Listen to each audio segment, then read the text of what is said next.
thank you all for coming tonight, and special thanks to Alan Morton for being our sponsor. My name's Rich, and I'm the co-founder and CEO of Settle. And tonight I'm going to tell you how we can improve some of the lives of some of the most marginalised young people in our country. So 3 years ago, I was working in a homeless hostel in Camden for homeless young people. And the main part of my role there was to deliver life skills training to try and prepare the young people for when they had to leave the hostel and start living by themselves for the first time.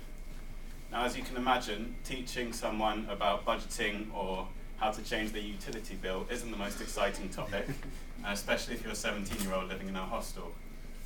Now, while I was in Camden, my friend Katie was working in a similar hostel in South London, and we both realised that young people are leaving hostels frighteningly unprepared to live by themselves. So we went away and did a bit more research around the issue, and what we found was quite alarming. So eviction is now the leading cause of homelessness in the UK, and the group that are most likely to be evicted are vulnerable young people who are under 25 years old. What's happening is young people, they leave the hostel, they move into their first flat, they don't pay their rent on time, they get into arguments or fights with their flatmates, and they end up being evicted and becoming homeless.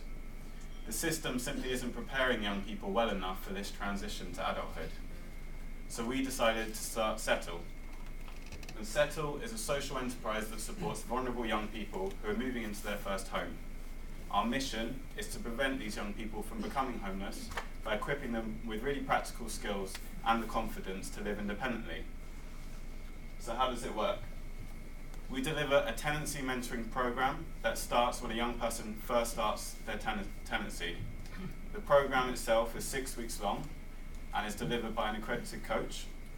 All the sessions are also delivered one-to-one so that we can tailor it to what the young person really needs. We've designed a curriculum that covers those really core skills that you need to manage a successful tenancy, and these are the 4 areas of our curriculum. But we don't just focus on the practical stuff. We've learned that for real change, young people need time to reflect on their past and also think about their future and what they want to get out of it.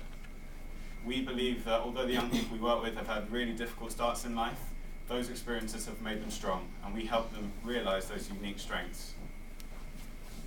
So I wanted to give you an example, and this is Mary, and I finished working with Mary in December last year.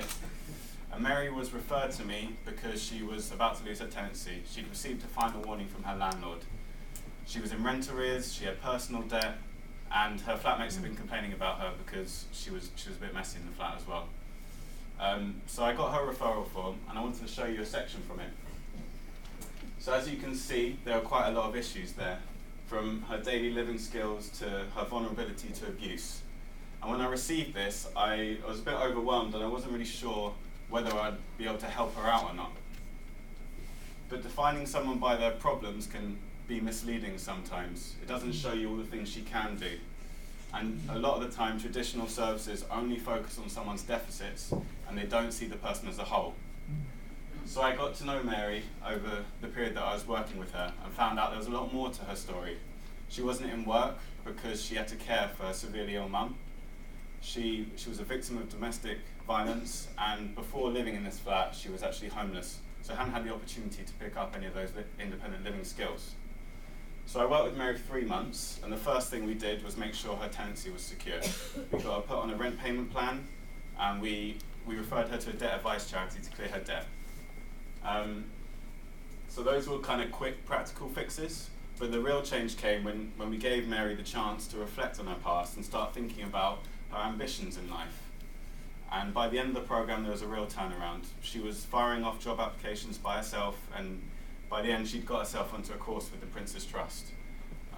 She also ended up ending the abusive relationship that she was in, and more importantly, she was just walking around with a big smile on her face, which is really great to see. And that's kind of what we aim for, unlocking the potential in young people so that they can thrive. So this is our impact to date. This year we're on course to supporting 50 young people through our program. With our pilot, all of the young people who went through the program are still in their tenancies and have avoided eviction. And as a result of our successful impact, we've been able to sell our services to our clients. So our business model is to sell our service to housing associations, To them, eviction is a really expensive problem. It costs up to £7,000 to evict someone. So we help mitigate that cost.